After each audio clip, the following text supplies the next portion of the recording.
Saudi Prince और सऊदीया के x intelligence chief की तरफ से ये एक स्टेटमेंट आई है। उन्होंने अपनी एक स्पीच में ये बोला है इसराइल और हमास की जंग को लेके कि डू व्हाट इंडिया डिड, यानी जिस तरीके से इंडिया ने गोरों के खिलाफ नॉन वायलेंस मूवमेंट स्टार्ट की, इसी तरीके से अपने राइट्स के लिए हमास हो, फलस्तीन हो या इसराइल हो, अपने राइट के लिए नॉन वायलेंस मूवमेंट का यूज करना चाहिए। आज सऊदी अरेबिया के प्रिंस फैसल अल तुर्की ने एक अमेरिकन यूनिवर्सिटी में तकरीर करते हुए जो बातें की। आप कह रहे हो कि हमास ने मिसाइल फेंके हैं यार, मैंने शुरू में बोला कि एक जुल्म की एक हद होती है यार। ठीक है, उनके बच्चे रोज मरने से जो होते हैं, उनका जो वहाँ पे सिनेरियो सारा होता है वो बर्दाश्त करना ज्यादा ठीक है। ये बंदा एकदम हमला कर दे यार। अच्छा, आपको ये पता है कि अब हमास ही ये कह रहा है कि हम सीज फायर करना चाहते हैं, हम जंग बंदी करना चाहते हैं, तो फिर इसका मतलब वो गलत कह रहा है। गलत भी हो सकता है, उसमें एक पॉइंट हो सकता है मैं भी गलत जो नहीं जज्बा लोगों के अंदर है, जो एक नफरत यहूदियों के खिलाफ फलस्तीनियों के अंदर है, वही तो वो रिप्रेजेंट करती है ना उनकी पार्टी हमास। तो ये चीज है कि मुझे लगता है इस पूरे कॉन्फ्लिक्ट का की जो असली वजह है वो है यहूदियों से नफरत। और ये मैं इस पॉइंट पे कायम रहूंगी कि यहूदियों से नफरत की वजह से आज फलस्तीनियों की ये हालत है। मैं जानना चाहता हूं कि नरेंद्र मोदी महमूद अब्बास और नेतन्याहू से इक्वली अच्छे टर्म्स में हैं। कोई मुझे पाकिस्तान में माइका लाल ये बता सकता है कि भाई ये क्या गिदड़सिंगी है, ऐसे कैसे कर लेते हैं? जय हिंद दोस्तों। इजराइल हमास युद्ध पर सऊदी अरब के प्रिंस ने बेबाक बात कही है। उन्होंने इसके लिए दोनों ही पक्षों को अलग अलग वजहों के लिए जिम्मेदार ठहराया है। साथ ही भारत का उदाहरण देकर उसकी तारीफ की है। इजराइल हमास युद्ध को लेकर सऊदी अरब के पूर्व खुफिया प्रमुख और प्रिंस ने दोनों ही पक्षों को जिम्मेदार ठहराया है। उन्होंने गाजा में चल रहे युद्ध को लेकर कहा कि इस संघर्ष में कोई नायक नहीं है, केवल पीड़ित हैं। अमेरिकी विश्वविद्यालय में तुर्की अल फैसल के भाषण में इस दौरान भारत का भी उल्लेख किया है। दोस्तों, सऊदी के 78 वर्षीय प्रिंस ने इस दौरान भारत की तारीफ की है। उन्होंने भारत के स्वतंत्रता आंदोलन का जिक्र करते हुए सविनय अवज्ञा के माध्यम से कब्जे का विरोध करने को उदाहरण के रूप में प्रस्तुत किया है। उन्होंने कहा कि लोगों को अपने कब्जे का विरोध करने का अधिकार है, यहाँ तक कि सैन्य रूप से भी। उन्होंने कहा, मैं फिलिस्तीन में सैन्य विकल्प का समर्थन नहीं करता हूँ। मैं नागरिक विद्रोह और अवज्ञा का दूसरा विकल्प पसंद करता हूँ। इन्हीं दोनों हथियारों के जरिए भारत में ब्रिटिश साम्राज्य और पूर्वी यूरोप में सोवियत साम्राज्य को ध्वस्त कर दिया गया था। उन्होंने कहा, इजरायल के पास जबरदस्त सैन्य श्रेष्ठता है और दुनिया गाजा में उसके द्वारा मचाई जा रही तबाही को देख सकती है। बीते 7 अक्टूबर को हमास द्वारा इजरायल पर किए गए हमलों की उन्होंने कड़ी निंदा की। प्रिंस फैसल ने हमास पर निशाना साधते हुए कहा, मैं हमास द्वारा किसी भी उम्र या लिंग के नागरिक को लक्ष्य बनाने की स्पष्ट रूप से निंदा करता हूँ। इस तरह का लक्ष्य हमास के इस्लामी पहचान के दावों को झुठलाता है। उन्होंने कहा, निर्दोष बच्चों, महिलाओं और बुजुर्गों की हत्या और पूजा स्थलों को अपवित्र करने के खिलाफ में है वो। दोस्तों, जैसा कि आप जानते हैं कि इजरायल हमास युद्ध में अभी तक लगभग 5800 से अधिक मौतें हो चुकी हैं संयुक्त राष्ट्र के अनुमान के अनुसार। सऊदी के प्रिंस ने कहा, मैं गाजा से उसके नागरिकों का जातीय सफाया करने और उन पर बमबारी करने के लिए हमास का बहाना देने के लिए इजरायल की निंदा करता हूँ, साथ ही हमास की भी निंदा करता हूँ। प्रिंस ने फिलिस्तीन मुद्दे के शांतिपूर्ण समाधान तक पहुंचने के सऊदी अरब के प्रयास को विफल करने के लिए हमास की आलोचना भी की है। दोस्तों, इस वीडियो में हम पाकिस्तानी मीडिया और पाकिस्तानी जर्नलिस्ट के रिएक्शंस को देखेंगे। उन्होंने इस पे अपना क्या विचार दिया है, से हम इस वीडियो में देखते हैं। बात से तो मैं थर्ड भी वार करता शुरू हूँ हो जाएगी कि यार। इस तरीके से तो थर्ड वर्ल्ड वर्ल्ड वार जो है वो स्टार्ट होने का खतरा, और ये वाकई में है। यार। ये अगर आप ऐसा हमारे और बड़ी ये देखें, इस टाइम लबनान इस जंग में यार इन्वॉल्व वो हो क्या चुका है, कमजोर सीरिया तरीन है, involve हो कमजोर चुका है। बंदा है। लबनान है, शाम है, ठीक है, सारे उसके आसपास हैं, ठीक है ना। उसका यूनाइटेड नेशन WHO की रिपोर्ट, कल की रिपोर्ट आई है कि अभी हमारे बहुत सारे इंस्टॉलेशन को उड़ाया गया। तो वो तो ये नहीं कहते कि हमास ने उड़ाया है, वो कहते हैं कि इजराइल की एयर स्ट्राइक के अंदर ये हमारे इदारों को ये निशाना बना रहे हैं। WHO वर्ल्ड हेल्थ ऑर्गेनाइजेशन क्या करती है, वहां पे कौन से हमास के लोग घुसे हुए हैं? एनी हाउ, फैसल अल तुर्की ने कहा कि हमास का वो हमला और इजराइल की 75 साल की जो यानी ऑपरेशन है उसके अंदर भी टेररिज्म के उन्होंने एग्जाम्पल दिए हैं, किस तरह टेरराइज किया गया है फ़लस्तीनियों को फॉर 75 ईयर्स। और उसमें से इस किस्म के रिएक्शन जो हैं वो अपनी जगह कंडेमेबल हैं, but you have to put them in a context. यार हम रोल तब हो सकते हैं जब हम थोड़ा सा फ्री हैंड मिले यार। हर ठीक तरफ है। से तो बेबस है यार। पहले खुद को तो स्टैंड कर ले। सोशल मीडिया पे हम फलस्तीन नहीं लिख सकते यार, इससे बड़ा क्या है यार। ऐसा तो हो नहीं है, जाता है यार, बड़ा है यार। देखो मैं लिखता हूँ सोशल मीडिया पे, मैं कितनी वीडियो मैंने कहीं देखे, केसेस आज देखे हैं, फलस्तीन का झंडा लगा हुआ आईडी ब्लॉक हो जाती है। मैंने अपनी वीडियोस में बनाई Maybe है। फिर आपको स्ट्राइक आ जाएंगे यार, हो जाता। और उन्होंने ये जो है ना, अच्छा अलबत्ता फैसल अल तुर्की ने कहा कि ये हमास ने जो है जो अरबों के साथ यानी एक पीस प्रोसेस था उसको भी सबवर्ट किया है। तो हमास के उस एक्ट को भी कंडेम किया गया। इसका मतलब है Saudi Arabia in one way is condemning Iran also for backing Hamas and of course Hezbollah connected to Iran and then Hamas.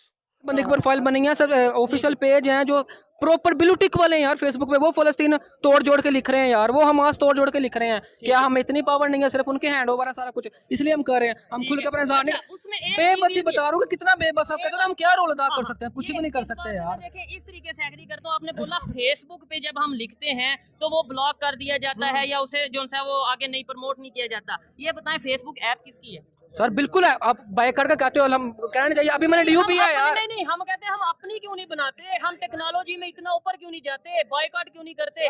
इधर आज भी आप देख लीजिए सारी ये जो सी कंपनीज हैं, मैं नाम नहीं किसी का लेता ना कैमरे में शो कराता हूँ, ये कोल्ड ड्रिंक्स की जो भी ब्रांड है ये सब वहाँ की नहीं है, तो बिल्कुल करें ऐसा ही बॉयकॉट। हम एक तरफ बस हम बातों की इतने है नहीं है काबिल कि यार कुछ किसी के सहारे पे चलने वाला कभी अपनी डिमांड नहीं कर ठीक है। सकता यार। हाँ। बहुत बुरी बात है, कहते भी शर्म आती है, हम किसी के टुकड़ों पे पल रहे हैं यार।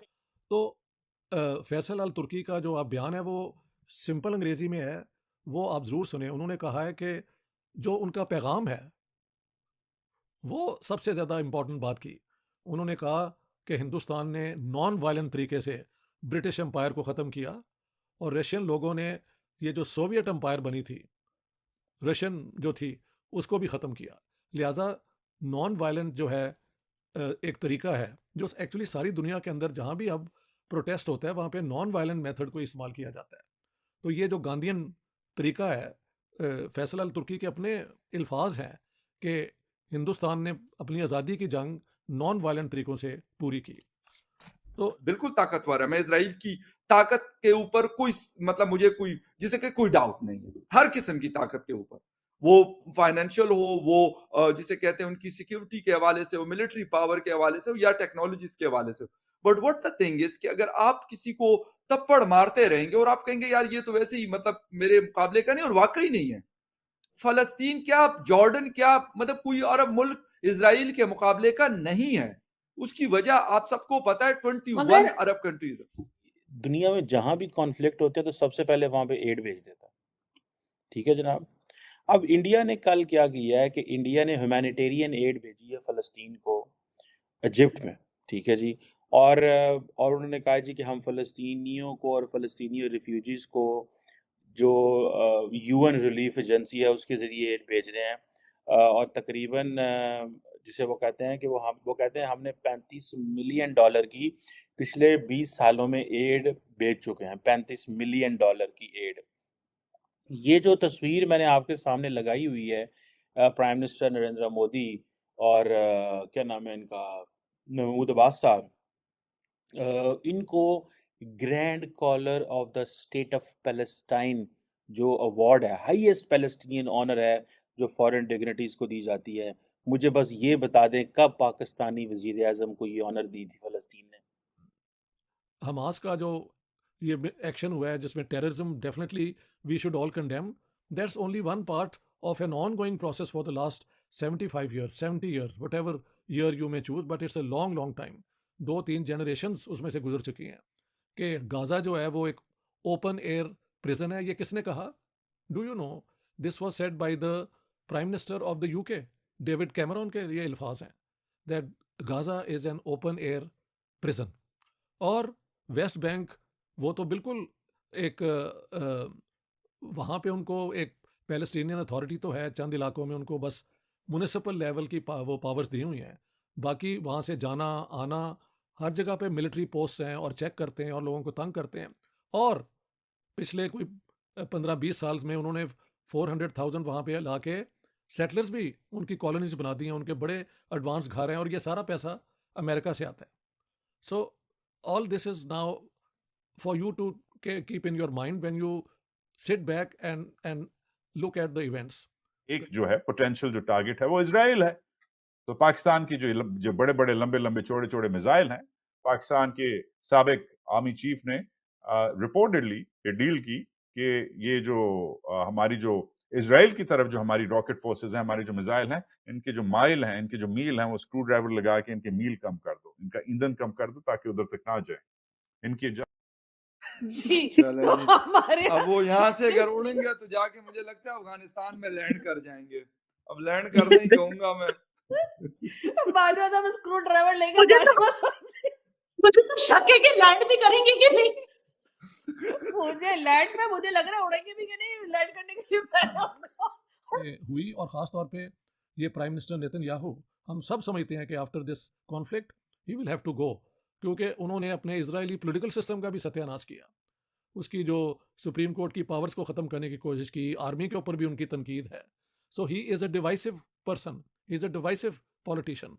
नरेंद्र मोदी मुस्लिम वर्ल्ड के बहुत करीब जा चुका है, आपकी सोच है, और वो ऑन पर्पस हैं। उनको पता है कि जब आप मुस्लिम वर्ल्ड के करीब जाते हैं तो आप दो तरीके से जाते हैं। एक तो आप ये जाते हैं कहते हुए कि पायन असी वड्डी इकोनॉमी है, सेकंड हम आपके लिए बहुत कुछ कर सकते हैं, आप हमारे लिए बहुत कुछ कर सकते हैं, थर्ड वो कह रहे हैं। अच्छा, आप प्राइम मिनिस्टर मोदी की पॉलिटिक्स को देखें, इंटरनेशनली वो कह रहे हैं मजहब को ना देखें, और एट होम वो कह रहा है मजहब ही मजहब। ठीक है, अब इंडिया जो है उसने नरेंद्र मोदी ने जो अपनी लाइन फिट कर ली हुई है। On Israel they stand with West. Pakistan कहाँ खड़ा है? Pakistan doesn't stand with West. On Palestine they stand with West, बल्कि पैलेस्टीन हमें वेलकम करने को तैयार ही नहीं है। वो नरेंद्र मोदी को वेलकम करने को तैयार है, वो पाकिस्तान को वेलकम करने को तैयार नहीं है। ये मैं आपको बताऊं, ये बड़ी ये पाकिस्तानियों को नहीं पता इस चीज़ का। ज़्यादातर पाकिस्तानी बस नारे मारी जा रहे हैं, कह रहे जा रहे हैं पाकिस्तान जिंदाबाद, फ़लस्तीन जिंदाबाद, फ़लस्तीन, इजराइल एंड ये वो, बट नन। अभी कोई 6-8 महीने पहले ही प्राइम मिनिस्टर नरेंद्र मोदी ने अपनी तकरीर में भारत की फॉरेन पॉलिसी को बयान करते हुए कहा था कि हम वो देश हैं जो फ़लस्तीन भी जाते हैं और इजराइल भी जाते हैं, और दोनों जगह हमें गले लगाया जाता है। यासिर अरफात, मुझे याद है, पाकिस्तानी सबसे ज़्यादा फ़लस्तीन की बात करते हैं। वो पाकिस्तान शायद एक आध बार ही गए थे 2-1 घंटों के लिए, वो तो हर दफ़ा भारत जाते थे, और उन्होंने इंदिरा गांधी को अपनी बहन बनाया हुआ था। इस तरह देखिए अटैक तो बहरहाल हमास ने किया था, इसराइल ने नहीं छेड़खानी की थी। उनके यहाँ तो कोई फेस्टिवल चल रहा था, ठीक है, उस चीज बिल्कुल पे सही। ये तो नहीं कहा जा और सकता ये कि दूसरी बार हुआ है, जी दूसरी बार हुआ मैं है। उसको 1973 में भी ऐसे ही एक फेस्टिवल चल रहा था, उसके बीच में आके हमास ने अटैक किया, वो भी इजराइल जीत गया। उससे पहले 1967 में फेस्टिवल तो नहीं चल रहा था, मगर 5 अरब ममालिक ने एक साथ अटैक किया था, और एक अकेला इजराइल ने 5 ममालिक को 6 दिन में हरा दिया। इसलिए 6 डे वॉर कहते हैं उसको।